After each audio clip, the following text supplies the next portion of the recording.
And welcome to today's LLC Brown Bag Lecture series. And I'm Jane Adler, the lecture organizer and your host.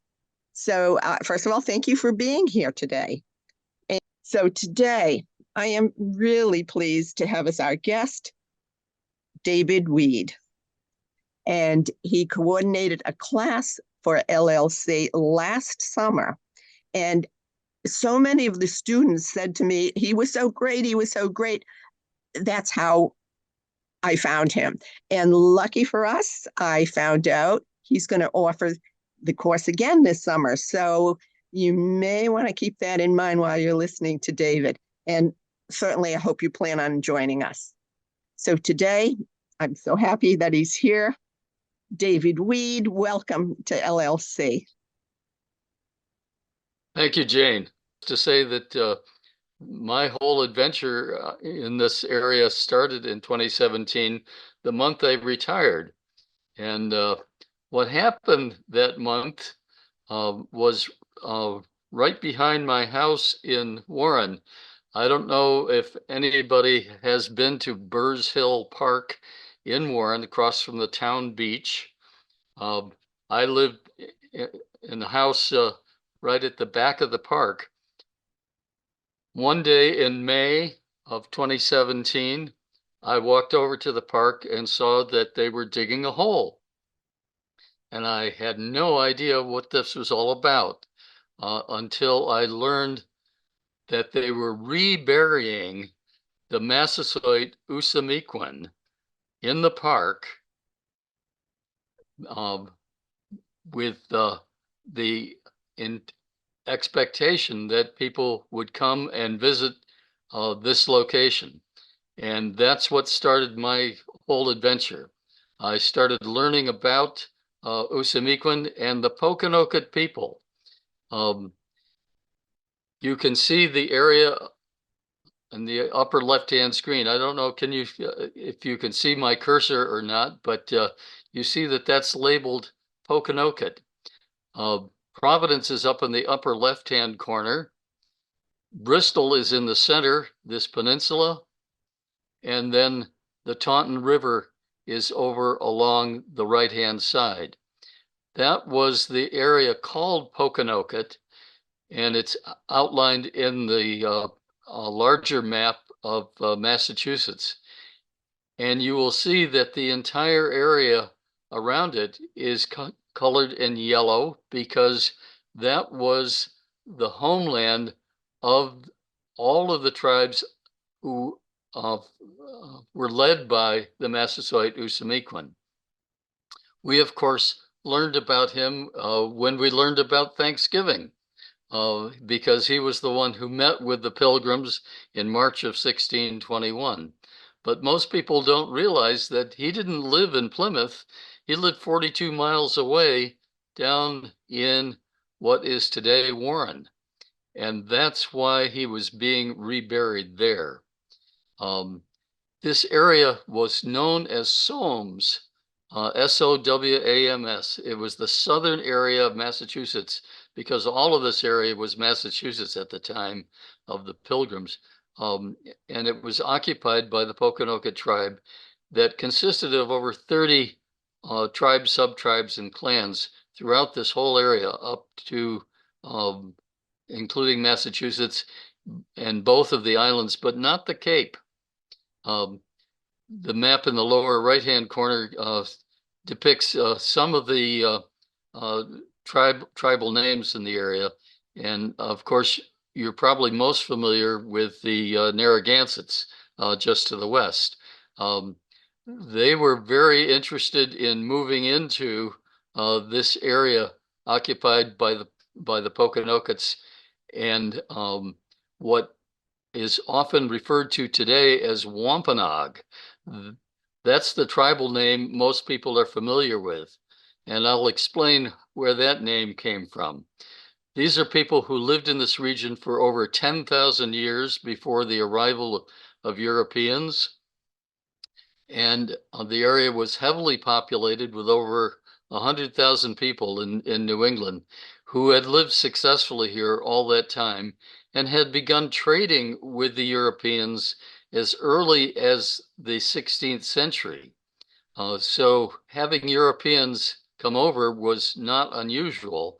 What was unusual, however, was that in December of 1620, 102 so-called pilgrims, these are English separatists who came from Leiden, Holland, um, came to settle in the area, but arrived at a time when most of the population along the Atlantic coast had died from various illnesses. We don't know for certain what they were.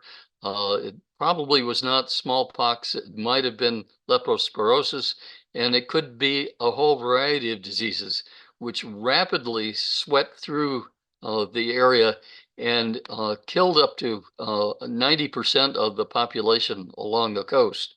So when the pilgrims arrived, they found a cleared village at what we call Plymouth, which was Patuxet, was the name of their village. Um, and they, of course, were having all kinds of problems.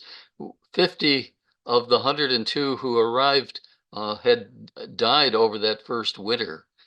So this was not a good sign for either side here. Um, The Massasoit Usamiquan, who most people may recognize from the statue that Cyrus Dallin made that's in Plymouth, a more contemporary painting by Ruth the Wild Major shows Usamiquan as a younger man. But he decided at the beginning of the 1621 that he needed to meet with these English people who had come not just for trading, but came with women and children. So he knew that their plan was to stay here. Um, he, of course, was suffering from the fact that many of his warriors had died in the Great Dying, and he was in a weakened position. He had to contend with the Canonicus and the Narragansetts to his west, who wanted to move into the area. So he decided that the best thing to do was to form a treaty.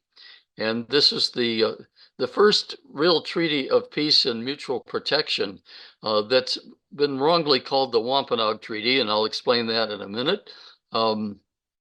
And you can see the 6 points. I won't read them all, but basically it was a mutual protection. We won't harm you, you won't harm us. If somebody tries to harm you, we'll come to your aid and vice versa.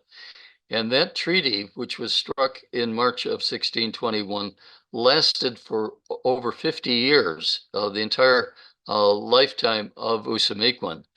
It's the first treaty and should have gotten a lot more attention. The only time the federal government has recognized it is in the back of the Sacagawea coin, dollar coin. You'll see Wampanoag Treaty 1621. Well, that was misnamed because there really wasn't any tribe called Wampanoag at the time. The Massasoit Usamiquan would never have recognized that name. That was a name that was coined by Cotton Mather and his father, Increase Mather, during the King Philip War as a way to designate all the tribes that joined with Philip in that war. So you will not see the name Wampanoag on any map or any other reference at that early time. And it wasn't until 1927 that the various people who lived in the Mashpee area formed the Wampanoag Federation. So that's a modern name, if you will. The original name, though, of Osamiquan's tribe was Pokanoket. And following that terrific treaty, Ed Winslow, who was basically the Secretary of State for the Pilgrims, decided that he would visit Usamiquan in his home in Sowams here in Warren. So in July of 1621, he came here for his first visit, And that's how we know from the from the record that Sowams was in Warren. That was described by several other authors, including Guy Fessenden in 1855, and then later 1898, Thomas Bicknell, who tried to argue that Sowams was at Tyler Point in Barrington. Well, that was because Bicknell was from Barrington. But we claim in Warren the Sowams as the homeland. And if you look above my shoulder here, that plaque sits above the town hall in Warren and designates Sowams 1621. I had been by that sign for 40 years while living in Warren and never knew what that was about. Now I do. Winslow came back 2 years later, as recorded in a book that he published in London called Good News from New England. And in that, he described a visit in July of 1623, having learned that the Massasoit was ill, and he and John Hampden came again, walked 42 miles down from Plymouth to Sowams, and basically administered some English potion and managed to help Usamequin recover from his illness. His people had gathered around him fearing that he was going to die. And had he died, that treaty would have not been in effect. It was a very significant occasion to have Winslow be responsible for his recovery, and that cemented their friendship. The Massasoit never forgot his kindness and kept his friendship with Winslow until his death in 1661. Winslow passed away in the 1640s. This location in Warren is also the place where Roger Williams in 1636 fled to after he was about to be expelled from Salem in January of 1636.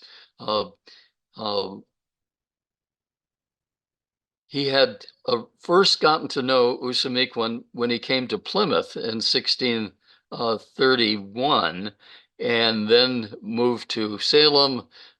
People there were not comfortable with some of the things he had to say about separating the church from the government.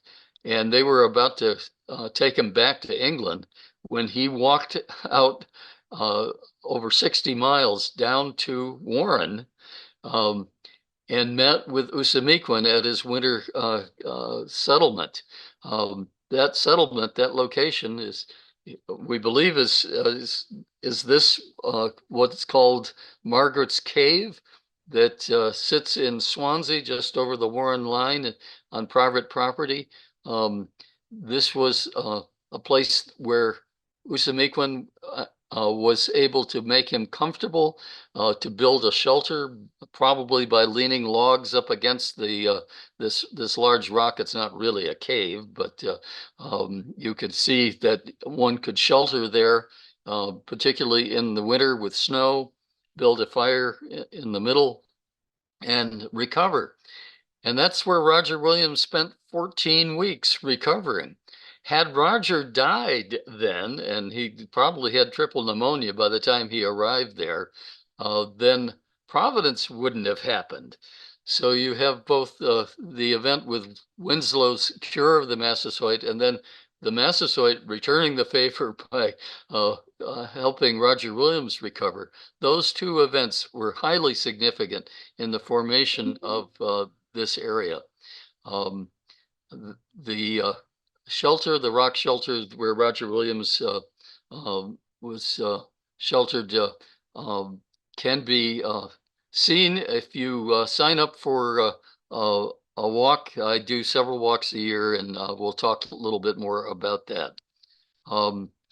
It wasn't long after Williams recovered that Usamequin said, there's a great place to settle up by Omega Pond in what's now East Providence.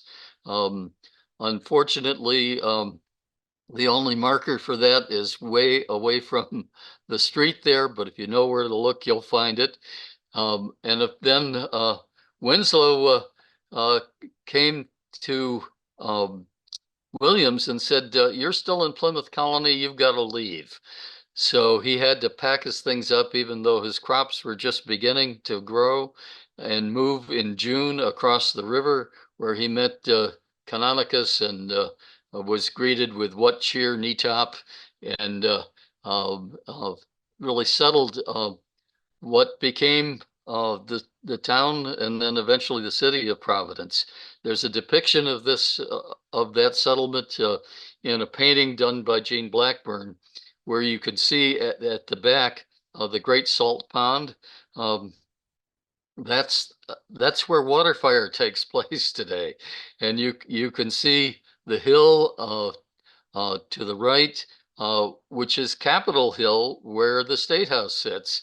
And then in the background, you can see Newtoconachet Hill, which is in the western boundary of Providence. If you haven't been up there, I would recommend you go. You get a beautiful view of all of the Providence area from a 300-foot hill. This was the land that was given by Canonicus um, to Williams, and Williams sent for his family and other followers, and they began that settlement. Unfortunately, there's not much left from the 17th century in Providence. The one place I point to is the Weybosset Bridge at the bottom of College Hill. That's the 8th bridge that's been there, but it's the same location where the first bridge was built, and Roger was the toll taker for a period of time. I guess you have to make a living somehow. Um, there's a great visitor center at the other end of the Roger Williams Memorial on North Main Street, and I advise you to stop in and take a look at the 15-minute video there. It's not a big place, but it tells a great story. The only other remaining items, locations in Providence are the North Burial Ground, which was opened just at the turn of the century, and where Chad Brown, who really was the one who started the First Baptist Church. You got to remember that Roger Williams was only a Baptist for about 6 weeks. And though he's credited with starting the First Baptist Church in America, it was really Chad Brown who uh, uh, really led people in that. And remember, Roger was not interested in attending church. He spent his time with his wife at his home. The only house that you can see from roughly that period is the Stephen Hopkins house. And I would recommend, if you haven't been there, to go there. They're open usually on Wednesday afternoons and Saturdays. But that's the oldest surviving house from that original town street where you saw the village of Providence. It was moved up the street. It's now on the corner of Benefit Street. But it's a great place to visit and a good place to get some sense of what it was like back then. Not far from there, going back across the Seekonk River, you will find the church that was gathered there in 1643. That was land that was given to the group from Weymouth who wanted to settle in this area, and they were able to purchase land from Plymouth Colony. They got an 64 square mile, 8 by 8 piece of land that was, they named Rehoboth, and they hired the minister, Samuel Newman, to lead them. This is a fascinating place, and I recommend you're stopping there in East Providence, in Rumford. And though the church is really the fourth church that was built there, it is the original location. And they are in the center of what was known as the Ring of the Green. There's a cemetery across the street with some of the, I think, the oldest burial in Rhode Island that was the burial place of William Carpenter in 1658. It was also the location, if you're a movie buff, where Hocus Pocus was filmed recently. Um, uh, Not far from uh, the Newman Church, about a mile south of there, is Hunts Mills. This is another location that people drive by all the time and have no idea what went on there. Um, but I recommend that you stop in there and see the 10-mile river that's still very active there, and that was used for the construction of a number of mills starting in the 1640s, 1643. It was a classic place for grinding grains and eventually uh, providing power for looms. Um, uh, we hope to have more attention given there if East Providence is successful in creating a new visitor center in that location. But do stop in if you haven't been there already. Both of these places are an example of uh, the uh, the surrounding Europeans who had moved into areas around Usamequin's home. Uh, this map from 1675 shows the numerous settlements that were around the area. Um, we were just up in East Providence here, and then across the river, there were settlements in Providence itself, and then down in Warwick. Roger Williams set up a trading post there that's at what's called Smith's Castle today. If you want to see that location, it's a good reminder of what was going on in the late 17th century here. There were also settlements in Warren, and just below Rehoboth, the location of the First Baptist Church in Massachusetts. It was a splinter group from Newman's Church in 1663 that set up their own church. The Baptists at that time were a radical group. Okay, hard to believe that today, having been a Baptist myself, but they had different beliefs, and people wanted to follow those, so they set up a church just south of the Rehoboth territory. In fact, this entire area from river to river was sold in 1653 by Usamequin and his son Wamsota, uh, and that was called the Sowams Purchase. That eventually became the town of Swansea in 1677. But this entire area was now populated by English settlers. You see some other of the yellow areas, one down in Tawisset, another at Mattapoisett. These were places that had been ceded the to the English settlers, leaving only the Bristol Neck, this whole peninsula called Consumset Neck, where the location of Mount Hope and what is today Bristol and Warren. That was the area that was left to be occupied by the diminished number of Pokanokets who had been suffering from more European diseases. There was a big smallpox outbreak in 1632, and the stress of colonization. All these lands became farmlands, and the Okanokets were no longer able to grow their crops successfully because the English would let their cattle and their pigs out, and they would destroy the crops. This led to all kinds of difficulties between the Pokanokets and the English separatists who were occupying in this area and increasing in their numbers year after year.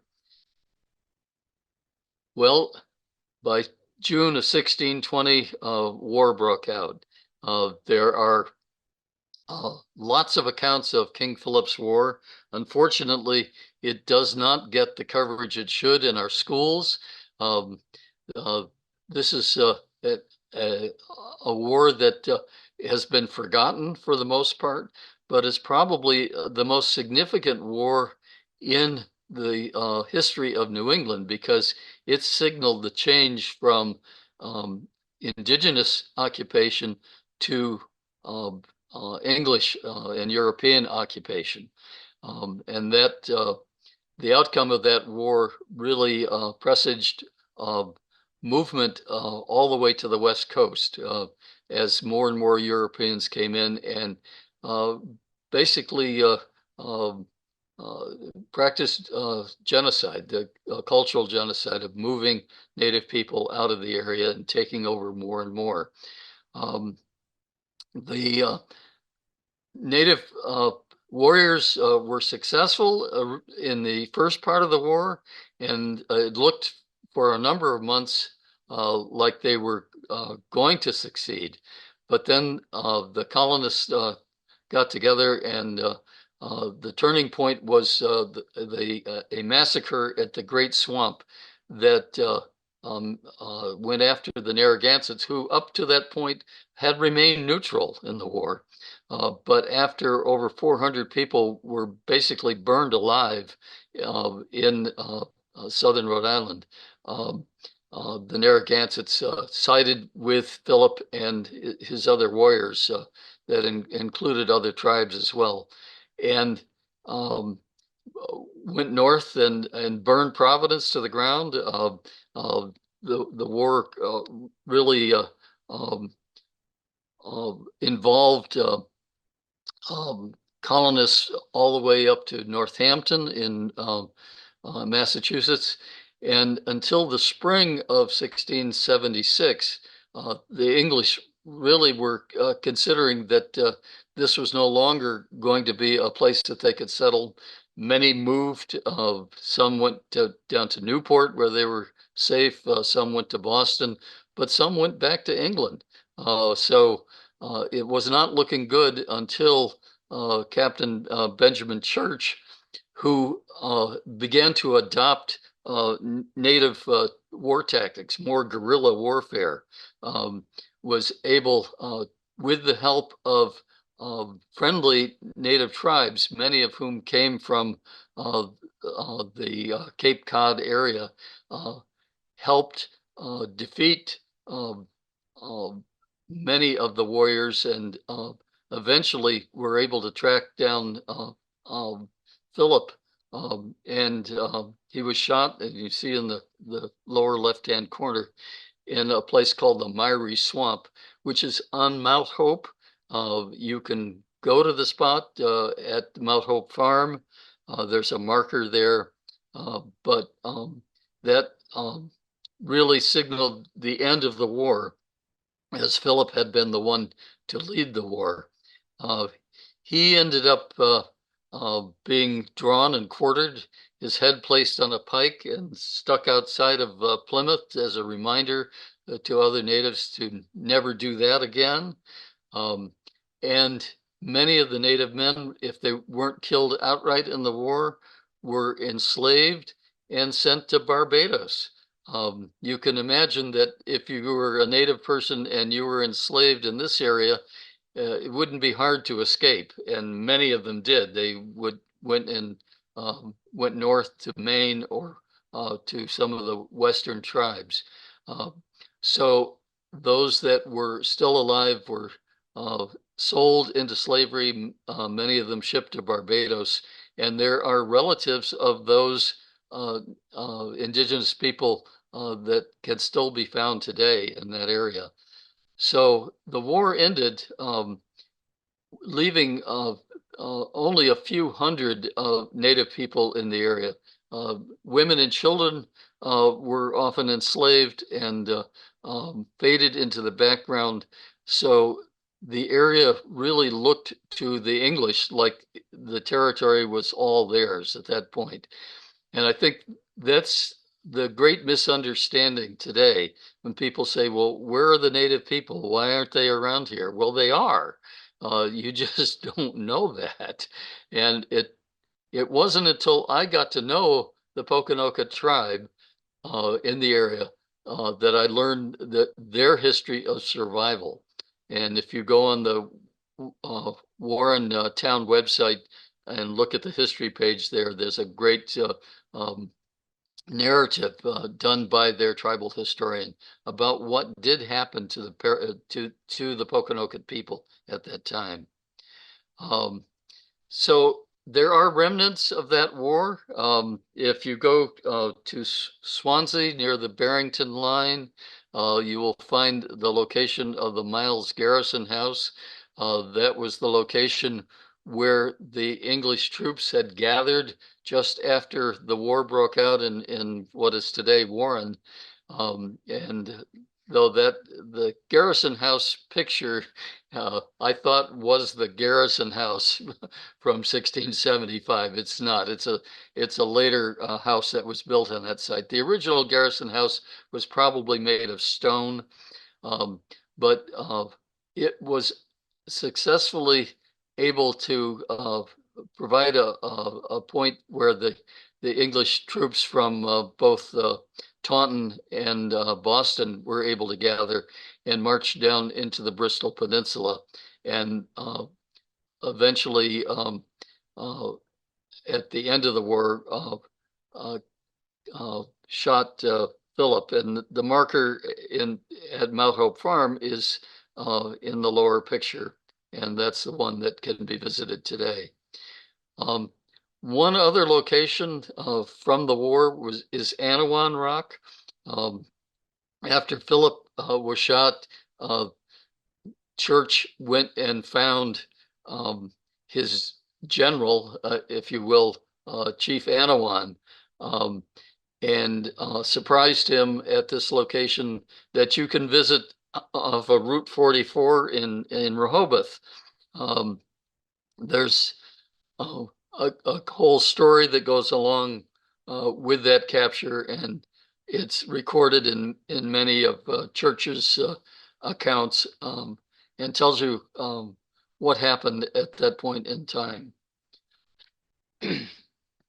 Other locations that you can find in the area along Route 136 in Swansea, just as you pass Johnson's Roadside Market, you will find King's Rock on Sachem's Knoll.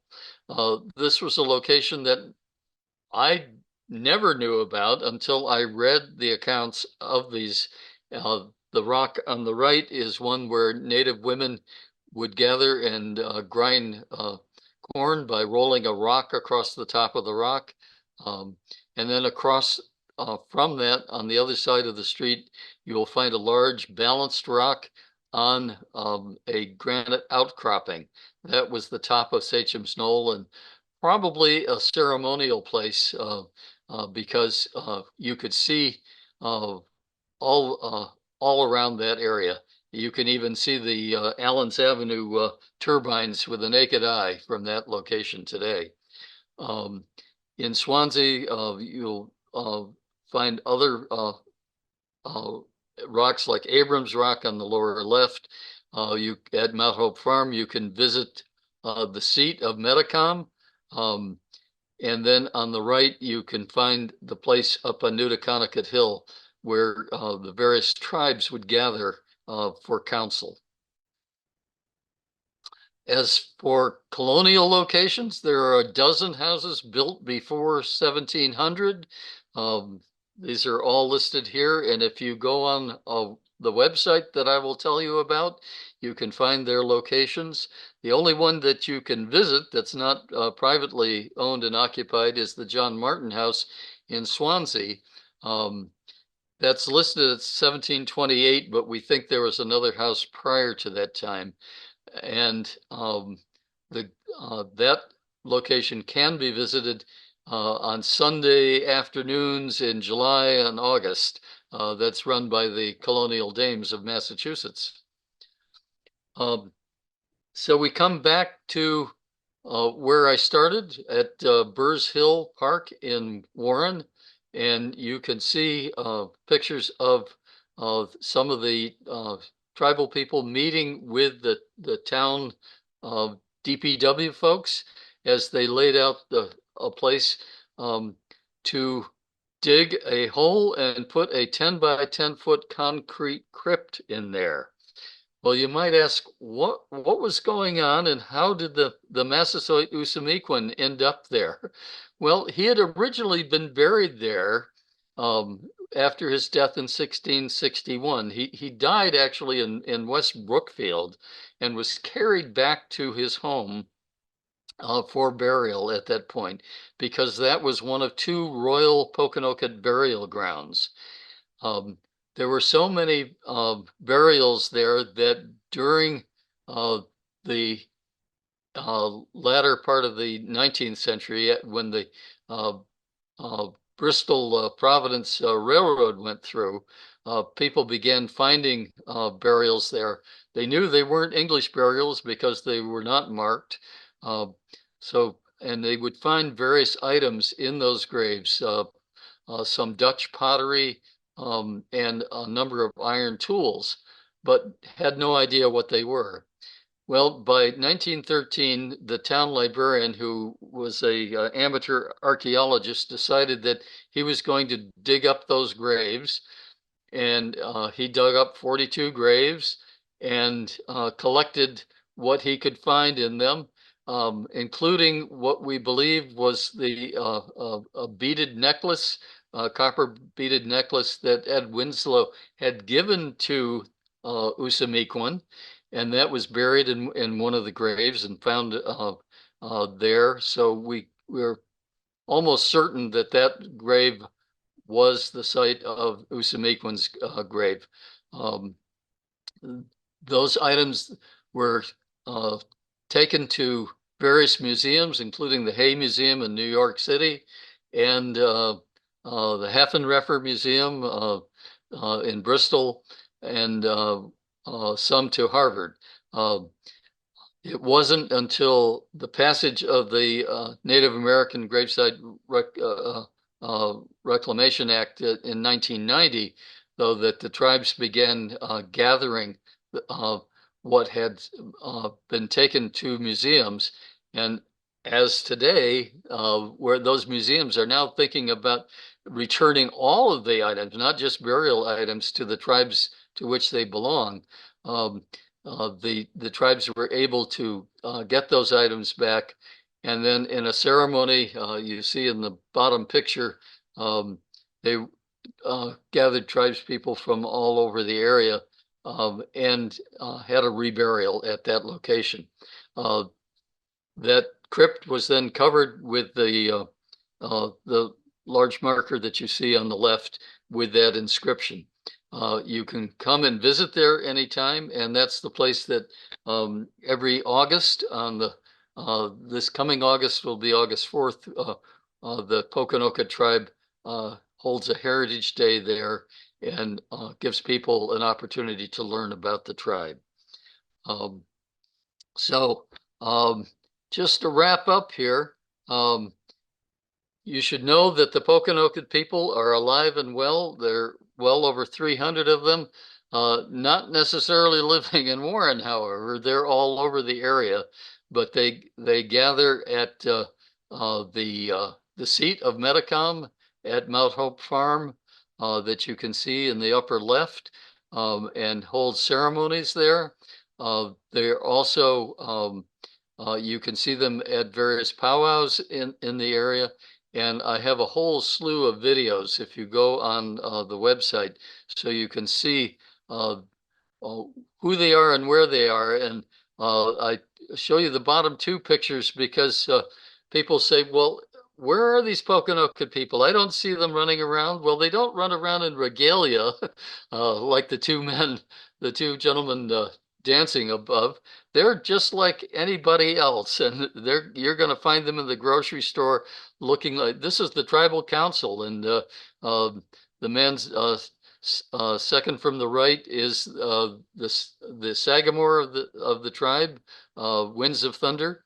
and several of the other members of the council. And here's a number of other Indigenous people who gathered at our first opening of our Sowams Heritage Area project that I'll tell you about in just a minute. But I want you to know that the Pokanoket tribe is alive and well. And you can find out a lot more about this whole project by going on a website called the SowamsHeritageArea.org, and you will find a map on the first page that opens up to the locations of over 50 places from the 17th century that I spent the last 7 years identifying and placing markers and one thing or another in those areas. Some of them are on private property, but most of them are accessible to the public. And I encourage you, when you next time you take a drive down to Newport, stop along the Sowams area between East Providence, Seekonk, Rehoboth, Swansea, Warren, Bristol, and look up some of these locations. We've also added Somerset to this list because Somerset was actually carved out of some of Swansea. So they've got a great little museum there that is all part of this. And what we're working on is creating a new national heritage area. You're probably familiar with the Blackstone Heritage Area, which runs from East Providence up to Worcester. But we think there's a need for a new heritage area that tells the story of what happened here between Usamequin and the Pilgrims, and how this whole area became transformed over the last 400 years. You can learn more about the project by going to just sowams.org, and on that you will learn about the efforts we're making with Congress to designate a new national heritage area. We have some upcoming community conversations. One will be in Bristol in the evening of March 27th, and another one in Seekonk at the library in the afternoon of March 26th. So those are two opportunities that we'd love to have you come, learn more about the project, ask questions, and show your support for telling everybody about this history that has been long buried and undiscovered in this area. So I'm going to stop talking at this point. It's my 45 minutes are up, and I think Jane's going to help give you an opportunity to ask some questions. Yes, well, I must say that it was so interesting, and you just packed so much information into that. I want to thank you so much. As a matter of fact, there was I think you answered so many of the questions that people have already asked. But just in fairness, I'm just going to run through them again, even though I know you've answered, in case you wanted to add, if that's okay with you. Sure. Okay. And as I said, I know you've answered this, but what are the videos we can watch on the subject? One of our people in the audience wants to know. Any other? There are over 600 pages on the website, but if you simply go to the events page, you will find all of the previous events. Many of them are just about things that have occurred in the 17th century, but as you go down that, you'll find some that are presentations like this. About the Sowams Heritage Area and all kinds of related things. There's just an amazing amount of information available about this. And, having been somebody that lived in this area for over 40 years and knew nothing, I am just so grateful that there's so much information. And I've used that website as way to gather information. But there are many pages that I don't know that I need to go onto all of those. But I can here if I share my screen. Let's see. Have to get to the right one. Here we go. This, by the way, is one of the pages on the website about the course that I did just last summer. These are lifelong learning enrollees who joined me for 8 sessions at different locations throughout the area, and I'm going to be repeating this course coming up this year. So this is a chance for you to join us and see these places up close and personal. We other than the first session, we go to all these locations. But at this website, probably the best answer is you go to current and past events. If this will work, there we go. And then click here for hundreds of past 17th century related events. These are all chronological, and it just goes on and on and on as anything you want to know about this area. And anytime somebody gives a talk or I do something, I'm well known as the guy with the camera, so I don't go anywhere without my camera, Oh, and Christ. create videos on that. Does that help? Yes, I think it does. Okay. Thank you. Uh, okay, we have let me get to that. I'm sorry. Is Massasoit a title for Osamequin? Osamequin. Sometimes some people pronounce it Osamequin, but I go with what the tribe uses, which is Osamequin. That name, by the way, means yellow feather. Usa is yellow, Mequin is feather, so Osamequin makes sense. But yes, that was the name that he was given actually later in life. And one of the things you learn is that Pokanoket people are often given a first name when they're born and then acquire a second name in childhood. And then they may change their name 2 or 3 times depending on events in their life. But Usamequin, unfortunately, the English didn't understand the Algonquin language and probably had trouble pronouncing it. So they just called him Massasoit. Well, that's a title like president. Okay. So I always talk to him, refer to him as the Massasoit Usamequin. Okay. And another person in the audience would like to know, does anyone know what happened to Philip's head after it was taken down in Plymouth? Nope. His head, his hands that were cut off and passed around. Actually, one of his hands was given to the guy who shot him, Alderman.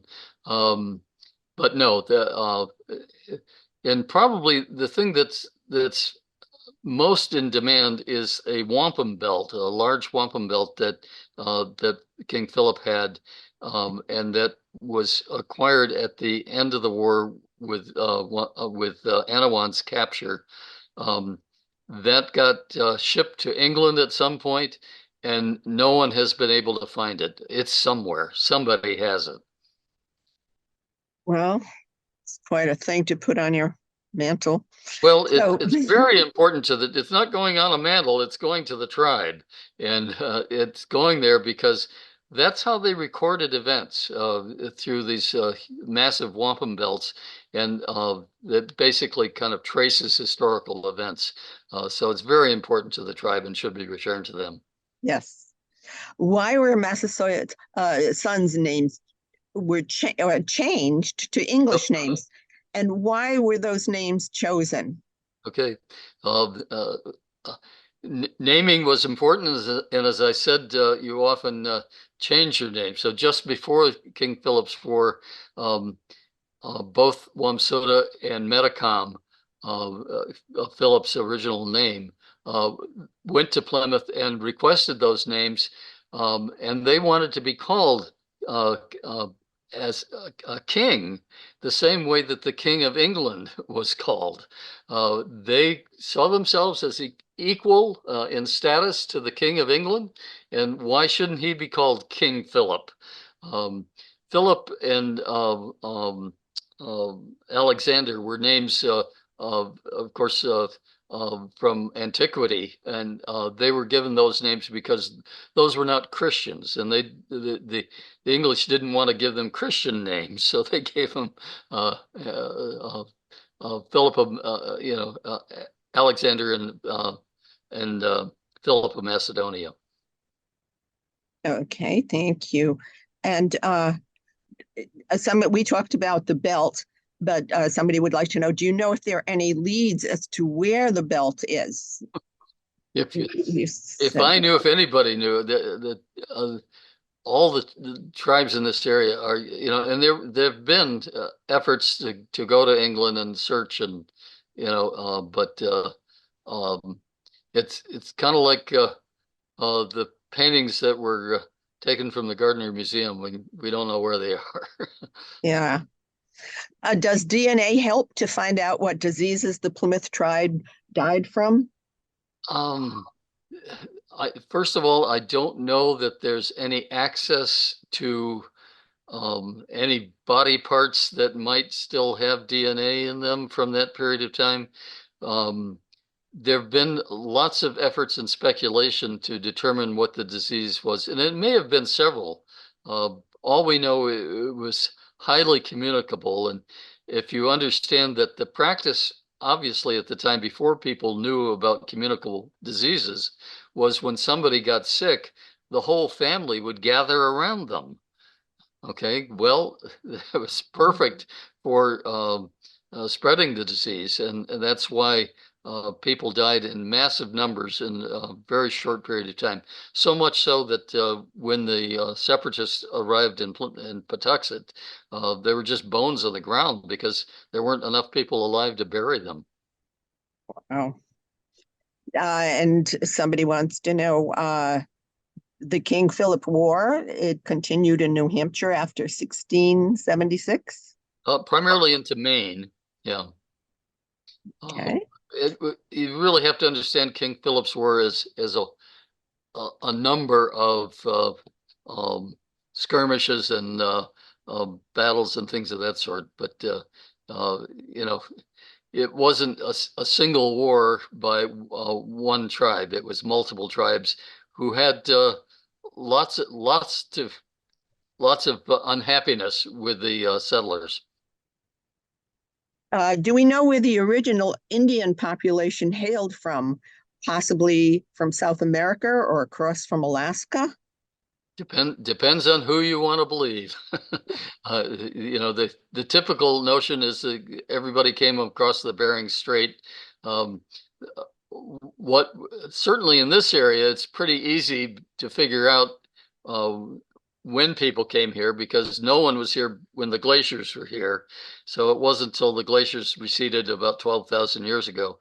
And more than likely, people migrated here from the Ohio Valley and came up through this area. There are some theorists who speculate there might have been some of the population that actually came from Europe over Greenland, but that none of that has been proved to my satisfaction. Somebody wants to know, why is the name Po- Poca- Okanoket. Poconoke? Thank you. I have problems. So rarely used. Well, it was rarely used because after the King Philip War, the English didn't want people using the name. They didn't want any Pokanoket people to use their language. It's basically genocide. Get rid of them. Okay, we don't want any more Pokanokets. So they couldn't speak their name, speak their language, self-identify. There was even George Washington's personal bodyguard, Simeon Simon, was Pokanoket, and he couldn't tell Washington that he was Pokanoket under fear of death. So that name disappeared, and the name that Cotton Mather and Increase Mather used to designate the various tribes as Wampanoag became into use and has been used down through the centuries here since the war. But the Pokanokets are reclaiming their rightful name. And that's part of the effort that we're making here to make sure people understand that. Mm. And I just want to say, I'm looking, you have lots of people saying thank you for your wonderful presentation. Another says, this was wonderful. And she says, we go to Europe and other places and visit historical sites, not realizing the pre-1776 history is in our own backyard. 10,000 plus years of history. And she wants to thank you for bringing Well, it to absolutely. us. And thank her for joining us to learn about this. We want everybody to know about this. So tell all your friends. Okay. Take the course next summer. Go on the website. Come to our community conversations at the end of March. It's all there. Yep, I am sure that we will. Uh, okay. And another one said, asks, are the videos in categories? Can you please suggest 4 favorite videos to watch? And you said that there are hundreds of videos. She wants to know, how does she even start? Uh, I um, if you go on the website, there are some selected videos. I can't possibly categorize all of them, but let me see if I can get back to where we were. um, and if at the top of the page, you know, the categories are the historic sites, and each one of these has many web pages associated with them. Okay, so that's one set of indices. Then there are also history pages, and within that there are at the bottom interviews and other videos. So that's a whole series of videos. One that I liked, if you want a good introduction, is just there's a video of the flyover of a 9-minute video over the whole Sowams heritage area. But there's also a presentation that I did. If you see me in a picture, you know it's a video of me talking. So you might start there. And there's a couple of other videos that I did. I hope that answers the question. Yes, thank you. Okay. We have a gentleman who wants to know, what was Roger Williams doing during the King Philip's War? Well, largely talking. First of all, trying to prevent it from happening. And he was unfortunately not able. He really lamented the fact that these were friends of his. These are people who he had been living around and with, for 20 years or more, and he just couldn't understand why they wanted to burn his village down. And they actually apologized to him, according to his description. Um, so he tried to be a peacemaker. At the end, he actually uh, weighed in on what should happen to the survivors of the war, and chose enslavement, thinking that was better than death. Um, though some of the native people would have disagreed with him, that going to Barbados was worse than death for them. And a number of them killed themselves. It was just a vicious, terrible war, the worst war in the North American continent ever. 10% of the English population, and we don't know the total percentage of the indigenous population who died in that war. It was awful. And I think that's part of the reason why people don't hear about it. One thing to keep in mind is that the 350th anniversary of the King Philip War is taking place in 2025, June of 25. And I'm working on a whole website to make it easier for people to find presentations and videos and one thing and another. So hopefully people will be hearing more about it. It's an important war. People need to understand it. Yeah. Wow. That's don't know what to say. Wow. Uh, a question is, are there any historical fiction novels set in the time of King Philip's War? Philippa Gregory has done historical fiction. I don't have her titles, but many people are familiar with her.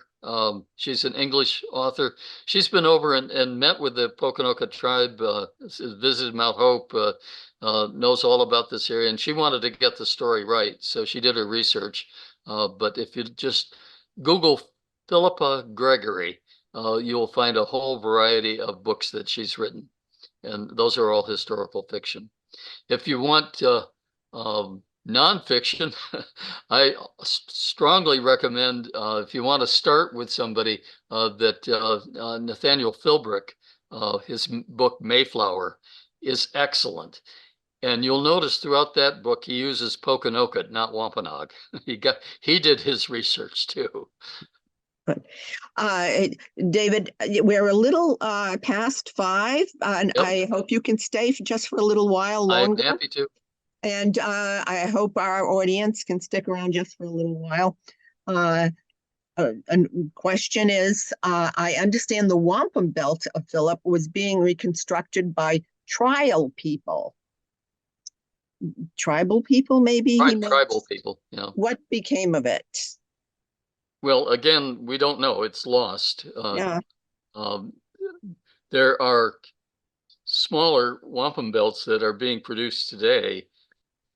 And there was an exhibit at Brown University about a year ago of some of those. So if you look up wampum, you can find examples of it. Okay.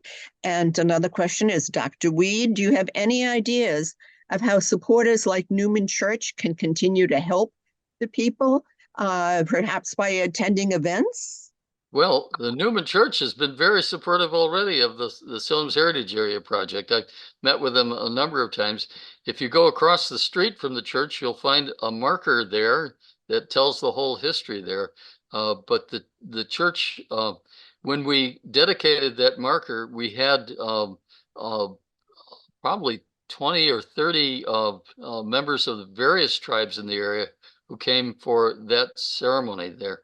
And it's a wonderful congregation, and they've really made that history much better known among their congregants.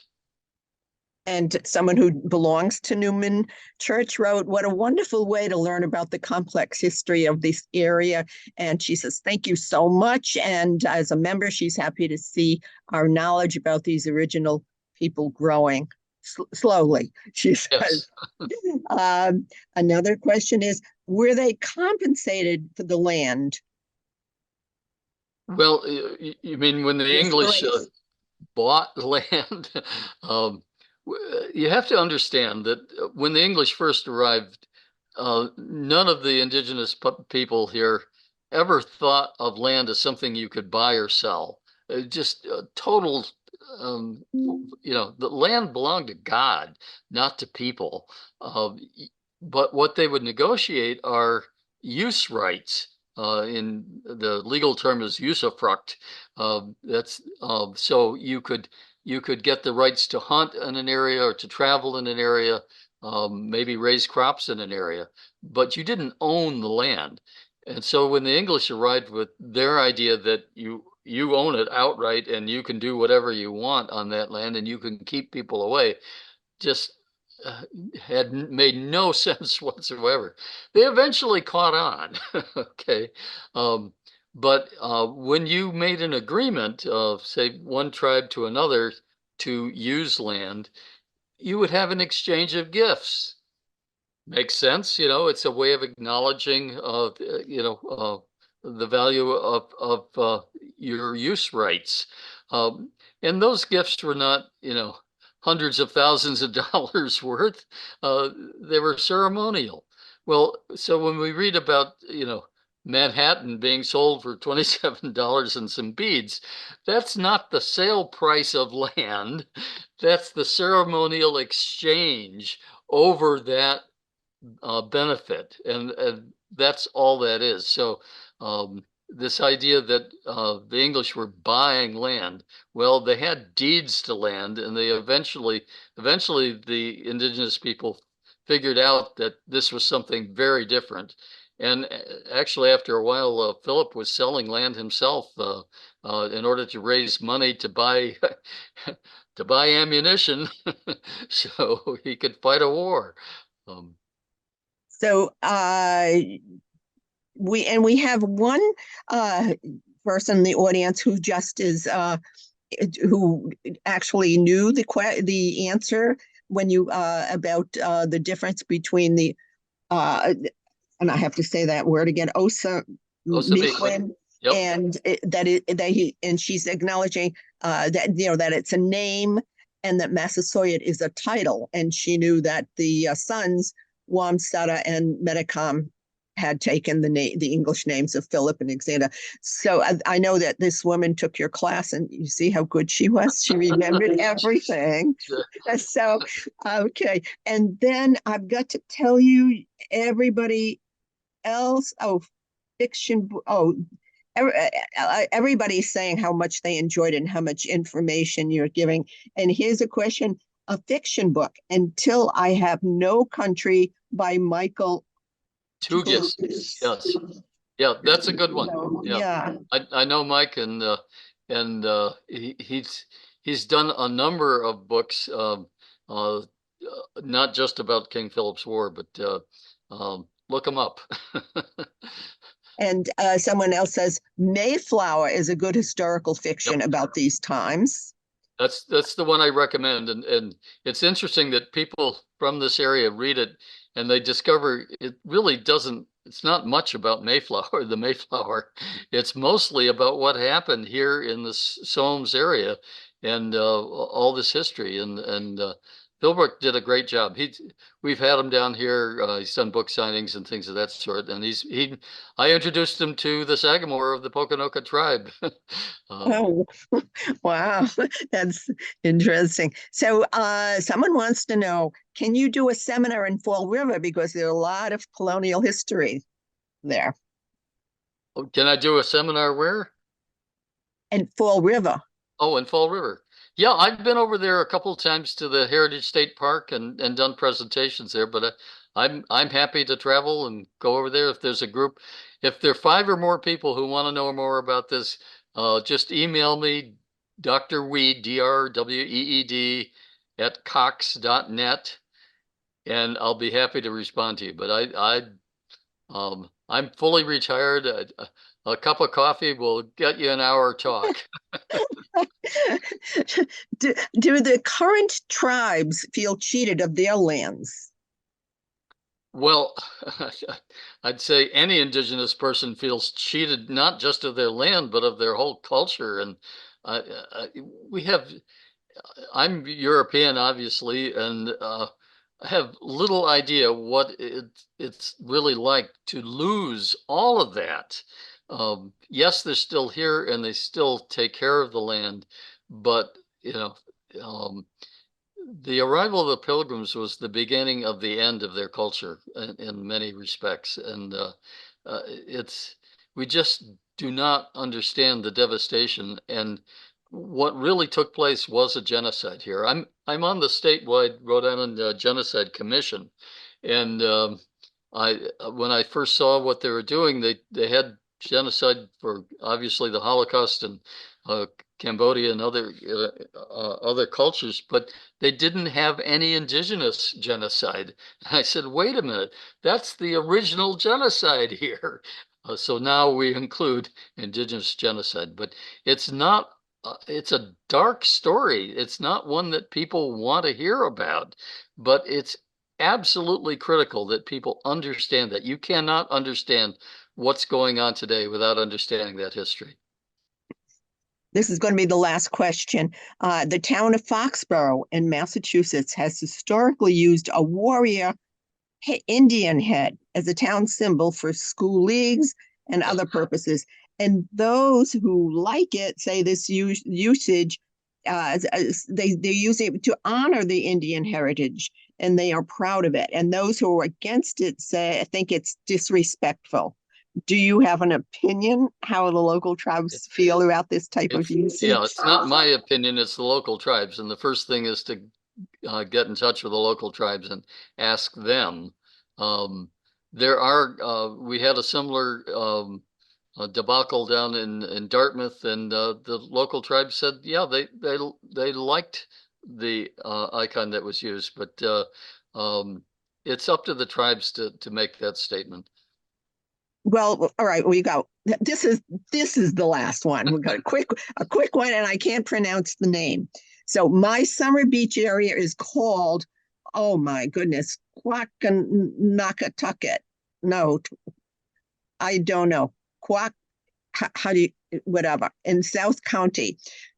Con, no, I'm sorry. Can you see that? Can you pronounce it? I'm not that familiar with what, this is in South County. It's Narragansett territory.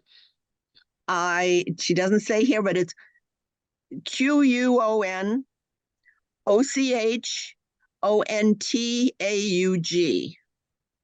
I'm not familiar with that, but now I will be. It's a summer beach area. Yeah. So, Well, David, oh, yep. I just wanted to thank you so much. As I said, the information was so interesting, and so much of it was wonderful. Thank Well, you so much. I'm And I glad you want to enjoyed it. And I want to thank everybody else for attending the LLC lecture series this semester. And thank you for asking such great questions to all of our guests. So again, David, thank you so, so much for being our guest. And everybody, until we meet again in March, I'll see you. Thank you. Bye, everybody.